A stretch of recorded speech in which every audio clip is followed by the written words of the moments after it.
new projects sa inyo, sino-sino ang kapamilya artists na gusto niyong makatrabaho? Ako po yung...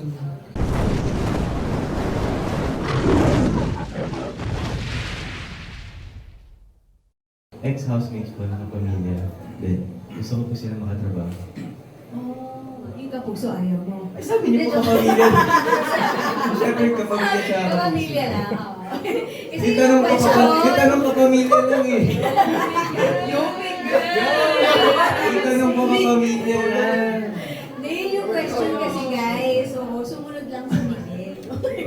So, talagang ano siya yung sinabi nila kanina, ang isama niya, si Keith, parang talagang yung connection niya dun sa housemates, talagang andun pa rin, no? Yes, Gusto niyo pa rin sila makasama, makakabaho. Tsaka doon po sa loob, hindi mo ma-realize yung kapuso at kapamilya. Hindi talaga. It's Oh. one big family talaga. That's nice to know. Oh, kasi yun naman talaga yung goal din natin sa Cola. Okay. And how about you, Crystal? Ako po, lahat kasi ng Gaya, housemates. gaya. Ako po, lahat po ng ex-housemates. Hindi na po kapamilya. Lahat po na ex-housemates. Tsaka po, I also want to work with other actors. So, Miss Angel Maxine, Miss Vilma Santos. Have you met Miss Angel Luxie? Hindi pa po.